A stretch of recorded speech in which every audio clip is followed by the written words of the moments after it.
Good afternoon class. Okay, तो आज हम बहुत सारे टॉपिक्स पढ़ने वाले हैं, सो बी पेशेंट, ठीक है। तो जो हमारा पहला जो टॉपिक है उसका नाम है इमरजेंसी एडमिशन प्रोसीजर, और उसके साथ ही आता है डिस्चार्ज प्रोसीजर। तो आप लोगों को एडमिशन उधर नहीं देखना है, इधर देखो, ठीक है। तो इमरजेंसी और डिस्चार्ज के बारे में थोड़ा नॉलेज है आपको, क्या होता है पढ़ा ये टॉपिक पहले। एडमिशन क्या होता है, जैसे स्कूल में एडमिशन लेते हो ना, क्या करते हैं स्कूल में एडमिशन लेके, फिर डेली स्कूल आते हो। तो वैसे हॉस्पिटल में भी क्या होती है, एडमिशन होती है, मतलब आप एडमिट हो गए, अब आप वहां रहोगे, कुछ टाइम के लिए रहने वाले हो। जैसे आपने फर्स्ट क्लास में एडमिशन लिया, सेकंड में दोबारा से लेना पड़ा, नहीं लिया तो मतलब आप वहां नहीं पढ़ने वाले हो। नए स्कूल जाओगे तो नए स्कूल में दोबारा एडमिशन लेना पड़ता है, नहीं। और वैसे ही जो एडमिशन होती है उसके बहुत सारे टाइप होते हैं। आपके में जो है ज्यादातर वो है इमरजेंसी में, कि इमरजेंसी में एडमिशन कैसी होती है। तो सबसे पहले आपको पता होना चाहिए एडमिशन क्या होती है। तो हम एडमिशन हॉस्पिटल में कर रहे हैं, तो हॉस्पिटल में जैसे स्कूल में एडमिशन का मतलब है कि स्कूल आपको अलाउड कर रहा है कि आप स्कूल में आओ और स्कूल में आके पढ़ाई करो। तो एडमिशन जब हॉस्पिटल में होगी तो हॉस्पिटल आपको अलाउड कर रहा है कि आप हॉस्पिटल में रहो। जैसे आप स्कूल में रहते हो तो टीचर क्या करता है, आपको ऑब्जर्व करता है, आपका ध्यान रखता है, फिर आपको पढ़ाई कराता है, फिर पढ़ाई कराने के बाद टेस्ट लेता है कि आपको समझ आया कि नहीं आया। तो वैसे ही जब हॉस्पिटल में पेशेंट आएगा उसको मैं एडमिट करूंगी, उसको वहां रखूंगी, उसको ऑब्जर्व करूंगी कि उसकी कंडीशन है क्या, पता लगाऊंगी। पता लगाने के बाद उसको ट्रीटमेंट दूंगी, जैसे पढ़ाते हैं, पढ़ाने की जगह मैं उसको दवाई दूंगी, और दवाई देने के बाद फिर से उसकी क्या करूंगी, जैसे आपका टेस्ट होता है देखने के लिए कि आपको समझ आया कि नहीं आया। तो दवाई देने के बाद मैं दोबारा से चेक करूंगी कि मेरा जो पेशेंट है उसकी हालत सुधरी है कि नहीं सुधरी है। तो हॉस्पिटल में एडमिशन थेरेप्यूटिक भी हो सकता है, मतलब इलाज के लिए भी हो सकता है, या बीमारी की पहचान करने के लिए, डायग्नोस करने के लिए। डायग्नोस का मतलब जैसे आप लोग क्या करते हो, लैब में जाते हो ना, खून की जांच कराते हो, थूक की जांच कराते हो कि नहीं। किसी को अगर डायरिया हो गया है, डायसेंट्री हो गई है, तुम क्या करते हैं, पेशाब की और जो मल है उसकी भी जांच कराते हो कि नहीं। फिर एक्सरे होता है, उससे भी जांच होती है। तो बीमारियों का पता लगाने के लिए भी हॉस्पिटल में एडमिट हो सकते हैं, और बीमारियों का इलाज कराने के लिए भी हॉस्पिटल में एडमिट हो सकते हैं। अब जो ये एडमिशन होती है, क्या है एडमिशन, अभी बताया मैंने क्या होती है, जोर से बोलो सभी। जब हम अलाउड कर रहे हैं, अलाउ पेशेंट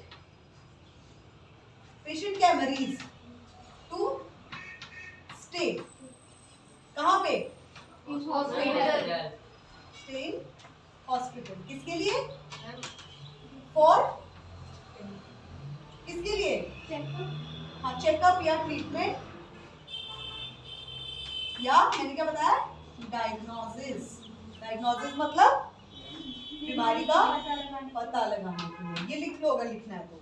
एडमिशन का मतलब है we are allowing patient to stay, कि वो हॉस्पिटल में रह सकता है, अपना इलाज करा सकता है, अपनी बीमारियों के बारे में पता हम उससे लगा सकते हैं।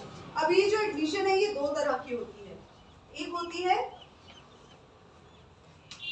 इमरजेंसी और एक होती है रूटीन। कैसी होती है,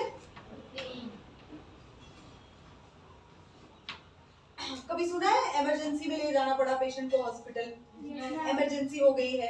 इमरजेंसी क्या होती है, ज्यादा बीमारी होगी, ज्यादा नहीं। जैसे रूटीन में क्या होगा, जैसे आप बीमार हुए थोड़ा बहुत है ना, आपको लग रहा है कि आप बीमार हो रहे हो, आप हॉस्पिटल गए चेक कराने के लिए, डॉक्टर ने चेक किया और डॉक्टर को लग रहा है कि अब आप क्या हो सकती है, आपकी प्रॉब्लम ज्यादा बढ़ गई है, आपको थोड़े दिन कहाँ रखना पड़ेगा, हॉस्पिटल में रखना पड़ेगा। वो थी रूटीन, कि आप तो सिर्फ क्या गए थे, हॉस्पिटल चेक कराने गए थे। जैसे हम ओपीडी में जाते हैं ना डेली, बुखार हो गया डॉक्टर दवाई देता है, घर भेज देता है। लेकिन जब आपको इलाज कराने गए, डॉक्टर को लगा रूटीन आप चेकअप कराने आए थे, और डॉक्टर को लगा कि नहीं प्रॉब्लम क्या है, थोड़ी ज्यादा हो गई है, या तो आपका इलाज करना पड़ेगा, बीमारी का पता लगाना पड़ेगा।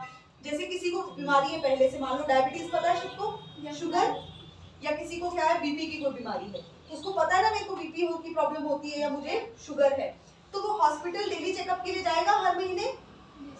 जब वो हर महीने चेकअप के लिए जाएगा और फिर उसको प्रॉब्लम ज्यादा हो जाएगी और डॉक्टर को लगेगा कि उसको हॉस्पिटल में एडमिट करना चाहिए, तो उसे हम कहते हैं रूटीन। इमरजेंसी वो होती है जब हमें नहीं पता, हम जाते नहीं है डेली डॉक्टर के पास, लेकिन ऐसी अब सिचुएशन आ गई है कि अब पेशेंट को जल्दी से हॉस्पिटल ले जाना पड़ेगा। अगर उसको जल्दी हॉस्पिटल नहीं ले गए तो बहुत ज्यादा हालत खराब हो सकती है, इवन मर भी सकता है इंसान। जैसे कि कोई इंसान जल गया, तो आप उसको रूटीनली थोड़ा लेके जाते थे जलने के लिए हर बार, एकदम से ले जाना पड़ेगा। जैसे उसका एक्सीडेंट हो गया तब भी आपको ले जाना पड़ेगा, या किसी ने कोई जहर खा लिया, समझ रहे हो, या किसी को हार्ट अटैक आ गया, ये सारी कैसी कंडीशंस हैं? इमरजेंसी वाली। मतलब अगर इमीडिएट हॉस्पिटल नहीं ले जाया गया तो पर्सन मर सकता है। तो जिस भी कंडीशन में इंसान मर सकता है उसको इमीडिएट मतलब तुरंत इलाज की जरूरत है, तो उसे कहते हैं इमरजेंसी। जिसमें तुरंत की नहीं है, थोड़ा बहुत हॉस्पिटल रखेंगे 3-4 दिन या डिले भी कर देंगे तो कोई प्रॉब्लम नहीं होगी, समझ आया? और इस इमरजेंसी के टाइम पे जो हम केयर देते हैं उसे हम कहते हैं इमरजेंसी केयर, समझ आ गया? किसको देते हैं ये हम केयर? जिसको भी कोई इंजरी, कोई चोट लग गई है, कोई सडनली कोई बीमारी थी नहीं, जैसे हार्ट अटैक आ गया, पहले तो नहीं था ना, हार्ट अटैक एकदम से आ गया और जिसको इमीडिएट केयर देनी पड़ेगी, इमरजेंसी केयर देनी पड़ेगी। ये इमरजेंसी मतलब तुरंत, तुरंत मतलब इमीडिएट। इमीडिएट का मतलब क्या होता है? जिसको हमें इमीडिएट केयर देनी पड़ेगी। किसके लिए? पॉइजनिंग के लिए, एक्सीडेंट के लिए, चोट लगने के लिए, पॉइजनिंग जहर खाने के लिए, या फिर अभी क्या बताया मैंने आपको, कोई हार्ट अटैक आ गया, कोई ऐसी भी कोई भी इमरजेंसी कंडीशन।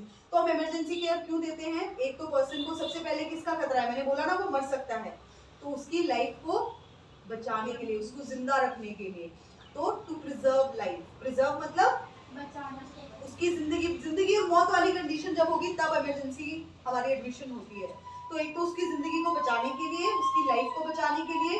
उसके बाद कई बार क्या होता है, जैसे एक्सीडेंट हो गया कुछ, तो कई बार देखा है कोमा में पेशेंट बेहोश हो गया घर पे ही मान लो, और वो कोई जवाब नहीं दे रहा, आपसे बात नहीं कर रहा है, तो वो जो अनकॉन्शियस पेशेंट है उनको बचाने के लिए, अनकॉन्शियस का मतलब जिसको नहीं पता है कि मैं कहाँ हूँ, मेरा नाम क्या है, ये क्या है, जो कोमा में चला गया है या बात नहीं कर रहा आपसे, बिल्कुल चक्कर खा गया और सोई है, उसे कहते हैं। उसके बाद उसको चोट तो लग चुकी है ना, एक्सीडेंट से, पॉइजनिंग से,